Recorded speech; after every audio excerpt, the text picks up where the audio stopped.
Hello to everyone, welcome back to my channel English with Ashok. और हमने 2018 PGT grammar में जो क्वेश्चन पूछे गए थे वे सोल्व कर लिए थे। आज हम 2019 के क्वेश्चन सोल्व करेंगे।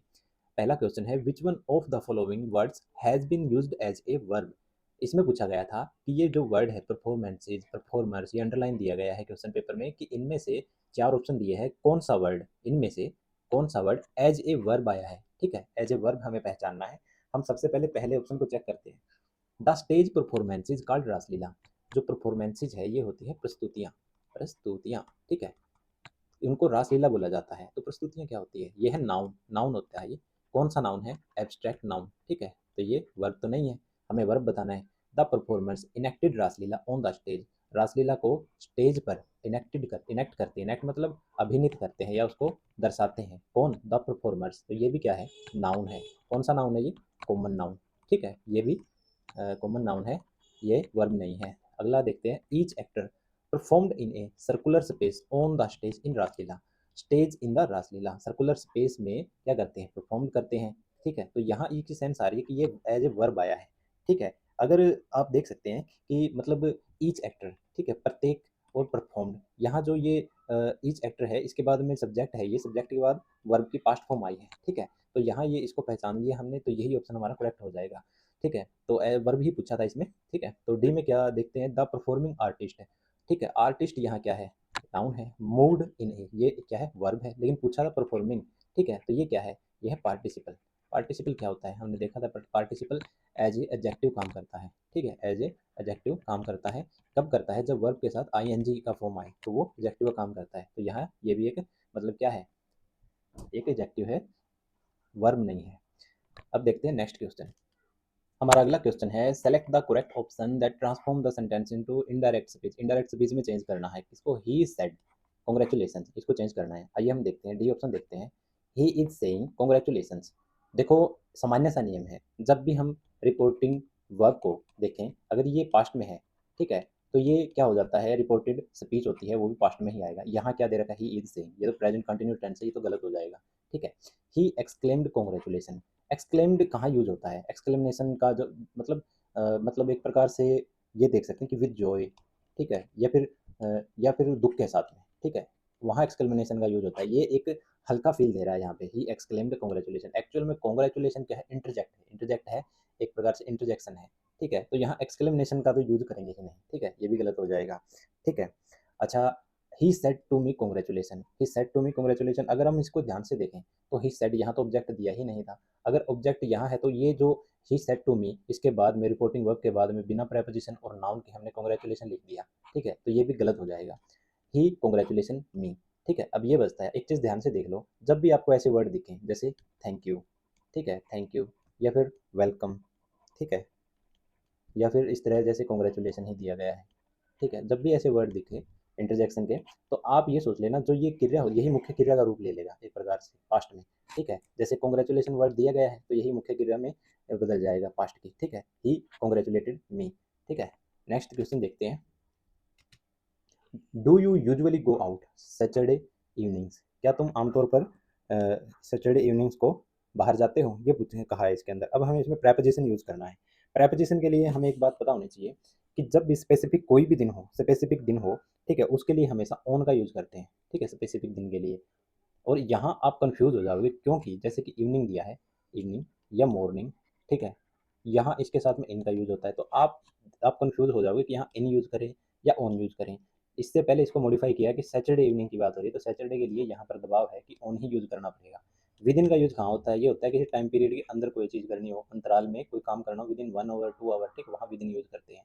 एट का यूज कहाँ होता है? एट का यूज हमें पता है, जैसे कि कोई फिक्स टाइम हो, फिक्स टाइम के लिए जैसे एट 5 o'clock, ठीक है, 5 o'clock, फिक्स टाइम के लिए हम एट का यूज करते हैं, ठीक है। अब जैसे बहुत और भी चीज़ें हम देख सकते हैं, जैसे पीरियड्स ऑफ टाइम होता है जैसे इन के लिए, ठीक है, इनका यूज जैसे इन समर, ठीक है, इनका यूज यहाँ भी होगा इन जनवरी, ठीक है, जैसे ऐसे यूज कर सकते हैं। In the evening, in the morning, क्योंकि यहाँ सैटरडे आया है तो इसलिए यहाँ हम ऑन का यूज कर रहे हैं। वैसे अगर होता इन द इवनिंग, ऐसे डैश देकर इवनिंग दिया होता सीधा, तो हम इन का यूज करते हैं, ठीक है, इसलिए यहाँ पर ऑन आया है, इसको बस थोड़ा सा ध्यान रखना। नेक्स्ट क्वेश्चन है, my father dash for Delhi yesterday. अब यस्टरडे, लास्ट नाइट, ठीक है, लास्ट नाइट, या लास्ट ईयर, ऐसे डेफिनेट पास्ट की बात हो ना जब भी, तो आप ये सोच लेना यहाँ सिंपल पास्ट का यूज होगा, सिंपल पास्ट टेंस आएगा। और सिंपल पास्ट टेंस में क्या होता है, subject plus V two plus object. ठीक है, यहाँ वी टू देखते हैं कौन सी है, ये है वी टू। ठीक है, लिव लेफ्ट लेफ्ट। ठीक है, लिव लेफ्ट लेफ्ट, ये है वी टू, तो यहाँ लेफ्ट का यूज होगा। लिव क्यों नहीं आएगा, लिव आता है कहाँ, जब प्रेजेंट सिंपल प्रेजेंट टेंस या प्रेजेंट इंडेफिनेट टेंस की बात हो, कोई सार्वभौमिक सत्य है, डेली रूटीन, कोई हैबिट, ठीक है, उसके लिए यूज यूज करते हैं हम लिव का, फर्स्ट फर्स्ट वर्ब का, फर्स्ट फॉर्म का। और विल लिव ये फ्यूचर के लिए, सिंपल फ्यूचर के लिए यूज होता है। ठीक है, सिंपल फ्यूचर के लिए। विल बी लिविंग कहाँ यूज होता है, सॉरी, विल लिव यूज है सिंपल फ्यूचर के लिए, और विल बी लिविंग यूज होता है फ्यूचर कंटिन्यूस के लिए। ठीक है, तो ऐसा कुछ नहीं है इसके अंदर, इसमें पास्ट की बात की गई है तो वी टू का यूज करेंगे। ठीक है, हमारा नेक्स्ट क्वेश्चन है, यू डैश अपोलोजाइज और फेस द कंसिक्वेंसेज। एक बात ध्यान रखना, एक बात ध्यान रखना, जैसे हम टेंस करते हैं, सिंपल फ्यूचर है, जैसे सिंपल फ्यूचर है, हमें पता है आई और वी इसके साथ में, और ही सी इट यू इनके साथ में, या फिर कोई भी और अदर नाउन। ठीक है, यहाँ किसका यूज़ करेंगे, यहाँ यूज़ करते हैं सेल का, और ही सी इट इनके साथ यूज़ करते हैं विल का। ठीक है, लेकिन जब भी कोई डेटर्मिनेशन, ठीक है, डेटर्मिनेशन हो मतलब दृढ़ निश्चय हो, या कोई आदेश हो, कमांड हो, इस तरह की चीज़ें हो ना, तो वहाँ हम इसको चेंज कर कर देते हैं। ही सी यू इनके साथ तो आएगा सेल, ठीक है, और आई वी ये हो तो इनके साथ आता है विल। ठीक है, लेकिन यहाँ हम ये नहीं कि मतलब यू आ गया, यू आने से हम यहाँ मतलब एक प्रकार से अपोलो, एक मतलब धमकी भरे शब्दों में कह रहा है कि मतलब अगर या तो अपोलोजाइज करो या फिर नतीजा भुगतो, इसका मतलब होता है नतीजा।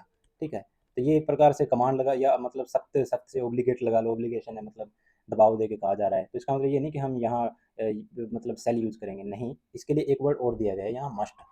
ये मस्ट है ना, ये मस्ट है, ये थोड़ा सा इसके ऊपर हैवी हो रहा है, तो हम मस्ट का यूज करें, क्योंकि ये स्ट्रॉन्ग ऑब्लिगेशन, स्ट्रॉन्ग ऑब्लिगेशन के लिए, स्ट्रॉन्ग कमांड के लिए यूज होता है ये।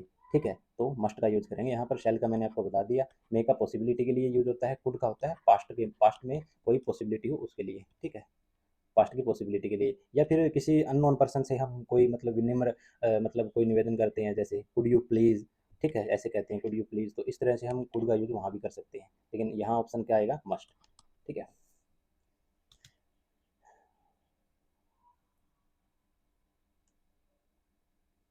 हमारा नेक्स्ट क्वेश्चन है, a cool breeze blew from the sea, identify the adjective. Adjective को आइडेंटिफाई करना है। एडजेक्टिव क्या होता है, एडजेक्टिव होता है जो नाउन और प्रोनाउन, इनकी विशेषता जो बताता है वो एडजेक्टिव होता है। ठीक है, अब हम देखते हैं एक कूल ब्रिज सेंटेंस को देखते हैं, एक कूल क्या होता है, ठंडा। ठीक है, ठंडा या ठंडी, ठीक है, हवा, ये ब्रिज है ना, हवा, हवा कई प्रकार की होती है, हवा जैसे, जैसे स्ट्रॉन्ग वाइंड है तो उसके लिए, जैसे तूफान है, तूफानी हवा है, उसके लिए यूज करते हैं हम गेल का। ठीक है, अब ब्रिज है, इसका मीनिंग बन रहा है मतलब हवा का झोंका, एक प्रकार से। ठीक है, तो हवा का झोंका, इसको मॉडिफाई कर रहा है कि ये क्या है, कूल है, ठंडा है, तो ये है एडजेक्टिव। ठीक है, तो कूल इसके अंदर एडजेक्टिव है। ब्रिज क्या है, ब्रिज का हमें पता लग ही गया कि हवा का झोंका, ये तो नाउन है। सी क्या है, समुंदर है, सी यहाँ ऑब्जेक्ट है किसका, प्रेपोजिशन का, ये प्रेपोजिशन यूज हुई है ना, इसका ऑब्जेक्ट है ये। ठीक है, ब्लू क्या है, ब्लू क्या है, वर्ब, ये वर्ब है। पूछा गया था एडजेक्टिव, एडजेक्टिव क्या है, कूल, ऑप्शन सी आंसर हो जाएगा इसका। हमारा नेक्स्ट क्वेश्चन है, I see him passing my house every day. I see him, मैं उनको देखता हूँ मेरे घर से गुजरते हुए हर दिन। द अंडरलाइन वर्ड इज, जो ये अंडरलाइन, यहाँ अंडरलाइन किया गया था, इसको एग्जाम में पूछा था कि ये है क्या। ये ऑब्जेक्ट है, इन्फिनेटिव है, प्रेजेंट पार्टिसिपल है, जिरेंड है। देखो जिरेंड क्या होता है, जिरेंड हमें पता है, वर्ब के साथ आई एन जी आई और वो नाउन का काम करे। ठीक है, तो वो जिरेंड कहलाता है। इन्फिनेटिव क्या होता है, टू प्लस वी वन, ठीक है, मतलब टू प्लस बेस फॉर्म। ठीक है, तो वो इन्फिनेटिव कहलाता है। ऑब्जेक्ट क्या होता है, ऑब्जेक्ट, ऑब्जेक्ट देखो आई सी हिम, यहाँ जो डायरेक्ट ऑब्जेक्ट है ना वो हिम है, पासिंग उसको क्या कर रहा है, एक प्रकार से विस्तार कर रहा है उस चीज़ का, तो मैंने उसको देखा, ऐसे देखा, passing my house every day, घर से गुजरते हुए। और प्रेजेंट पार्टिसिपल, ये एक ऑप्शन बचता है प्रेजेंट पार्टिसिपल, ये क्या होता है, प्रेजेंट पार्टिसिपल जब भी किसी चीज़ को हम ऐसे मतलब दिखाएं,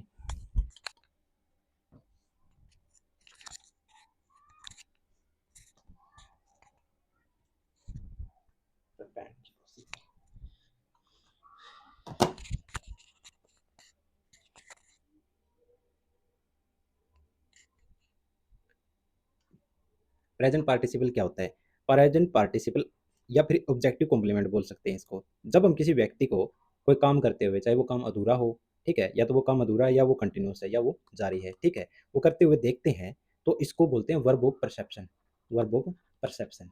परसेप्शन, एक परसेप्शन क्या होता है कि मतलब कोई भी चीज़ हम मतलब अपने आप हमारे सामने आ जाती है, वो हमारी जो संवेदनाएँ हैं ना, उनसे हम देखना, सुनना, जैसे कि सी, ठीक है, हियर या फिर वॉच या फिर फाइंड, ये वे सब ये है ना, ये पर वो परसेप्शन कहलाती है। ये भी चीज़ एक्टिविटी है जो हम करते नहीं हैं, मतलब एक्चुअल में ये ऑटोमेटिकली होती है, करते नहीं है। करके एक तो होता है जिसके अंदर हम शामिल हो, एक है कि खुद से, जैसे कि हम खड़े हैं, सामने से कोई गुजर गया, मतलब ऑटोमेटिकली हमने ये नहीं कि मतलब इंटेंशन से उसको देखा है, वो गुजरा है सामने से तो ही हमने देखा है, ये वर्ब ऑफ परसेप्शन कहलाती है।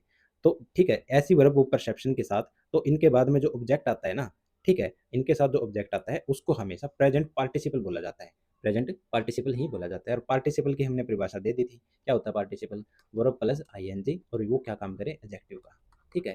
तो ये है प्रेजेंट पार्टिसिपल। हमारा नेक्स्ट क्वेश्चन है meaning of the idiom a child's play, बच्चों का खेल, ठीक है।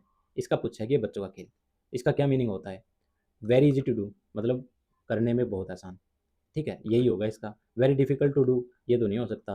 प्लीजेंट टू डू, जिसमें खुशी हो, खुशी ये नहीं है कि मतलब प्लीजेंट टू डू मतलब बच्चों का खेल है तो उसमें आसान है तो उसमें खुशी भी मिलेगी, ये भी नहीं हो सकता। बोरिंग टू डू, ये बिल्कुल ही नेगेटिव हो गया, तो इसका ऑप्शन ए सही रहेगा। नेक्स्ट क्वेश्चन है ट्रांजिटिव वर्ब। इंट्रांजिटिव वर्ब क्या होती है, इंट्रांजिटिव वर्ब क्या होती है भाई, सबसे पहले ये समझते हैं, इसको बोलते हैं कर्मिक क्रिया। कर्मिक क्रिया वो होती है जिसमें कार्य कर्ता तक ही सीमित रहता है, आगे किसी डायरेक्ट ऑब्जेक्ट पर नहीं जाता, जैसे कि सब्जेक्ट, वर्ब प्लस ऑब्जेक्ट, ये तीन चीजें हैं सेंटेंस के लिए। जैसे इसका जो वर्ब का प्रभाव हो सब्जेक्ट तक ही रहे, यहाँ तक ना जाए, ठीक है। कैसे, जैसे कि फायर बर्न्स, मतलब आग जलती है, आग जलती है, ठीक है। अब हमें इसके लिए ऑब्जेक्ट की ज़रूरत ही नहीं है कि कहाँ जलती है, जंगल में जलती है, ये वो, ठीक है। फायर बर्न्स, क्योंकि इसका प्रॉपर एक मीनिंग निकल रहा है। आगे देखते हैं, the principal hoisted the flag, झंडा फहराया प्रिंसिपल ने, होस्ट किया ऑन द इंडिपेंडेंस डे, ये इसका ऑब्जेक्ट दिया गया है, डायरेक्ट ऑब्जेक्ट दिया गया है, ठीक है। ये ट्रांजिटिव वर्ब है, इंट्रांजिटिव नहीं है ये, ठीक है। सी इज रीडिंग, अब यहाँ देखते हैं कि सी वह पढ़ रही है, क्या पढ़ रही है, वट और होम, ये दोनों चेक करेंगे हम, वट और होम, यहाँ न्यूज़पेपर पढ़ रही है मतलब अखबार पढ़ रही है, ठीक है। तो यहाँ हमें ये नहीं है कि मतलब एक प्रकार से शी इज रीडिंग, इसको यहाँ तो इसको एक ऑब्जेक्ट की जरूरत है, ठीक है। तो ये ट्रांजिटिव वर्ब है, ठीक है, इसको ऑब्जेक्ट की जरूरत है, ये इंट्रांजिटिव नहीं है। अवर टीम वॉन, हमारी टीम जीत गई, अरे क्या जीत गई, द मैच, मैच जीत गई, तो यहाँ भी ऑब्जेक्ट की जरूरत है। जहाँ ऑब्जेक्ट की जरूरत है ना, वो तो होती है ट्रांजिटिव, और जहाँ ऑब्जेक्ट की जरूरत ना हो, उसके बिना उसका मीनिंग निकले, तो वो होती है इंट्रांजिटिव, तो इसके अंदर ऑप्शन ए सही हो जाएगा। नेक्स्ट है द टीचर प्रोट dash outline of story on dash blackboard, बिल्कुल आसान है।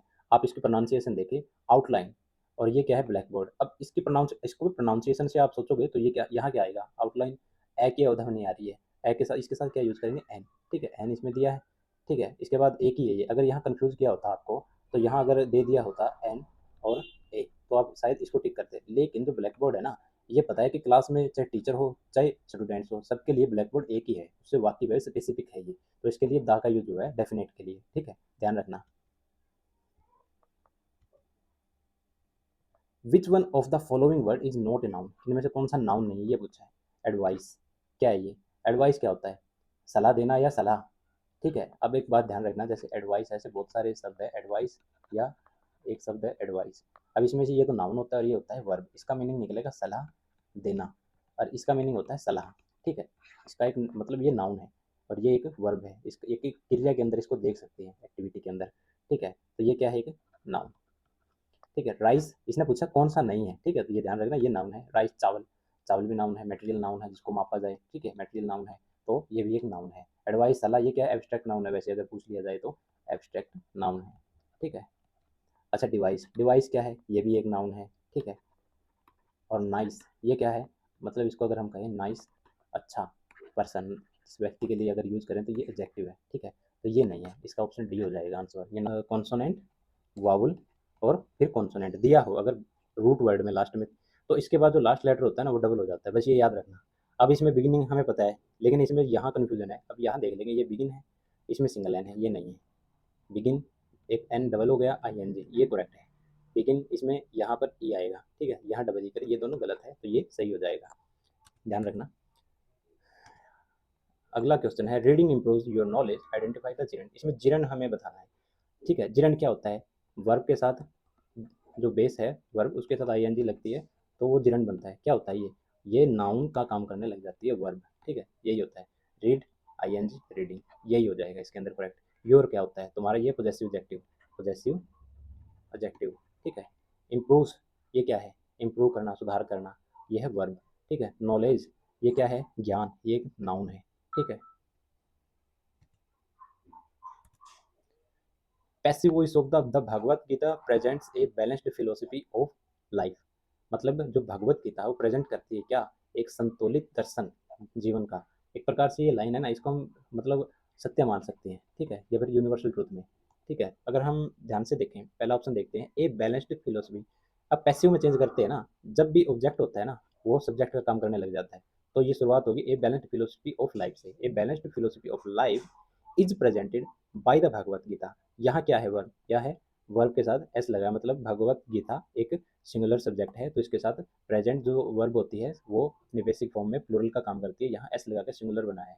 तो यहाँ जब भी हम प्रेजेंट इनडेफिनेट इनडेफिनेट टेंस दिया गया हो और उसका पैसिव बनाते हैं ना, तो उसके अंदर इज, एम, आर प्लस में वर्ब की थर्ड फॉर्म ये यूज करते हैं, ठीक है। ये टेंस हमने पहचान लिया है, प्रेजेंट इनडेफिनेट है, तो इज का यूज हुआ है। अब देखते हैं प्रेजेंट ये बैलेंस्ड फिलोसफी ऑफ लाइफ ये क्या है, एक जीवन का एक संतुलित एक दर्शन। तो इसको हम क्या मानेंगे, ये सिंगुलर ही है सब्जेक्ट अपने आप में। कहीं इसको ये सोचो कि मतलब इसको ये क्या है, इज क्यों यूज किया है, इसका रूल है कि इज एम आर और वी थ्री, तो सिंगुलर है तो इज यूज करेंगे। प्रेजेंटेड वी थ्री हो गया, बाई हो गया, यही इसका ऑप्शन ठीक हो जाएगा। नेक्स्ट में देखते हैं क्या क्या गलती दी है। ए balanced philosophy of life has been presented, ये क्या चेंज कर दिया, देखो हैज बिन, ये कहाँ आएगा, हैज बिन प्रेजेंटेड मतलब हैज बिन वी थ्री, ये आएगा जब प्रेजेंट परफेक्ट टेंस दिया हो, तो ये चेंज हो जाता है इस तरह से, ठीक है। The Bhagavad Gita has presented a balanced philosophy of life, ये भी गलत हो जाएगा, ठीक है। ए बैलेंस्ड फिलोसफी, क्योंकि ये तो चेंज ही नहीं हुआ ना, ये इसलिए गलत हो जाएगा, ये भी गलत है। A balanced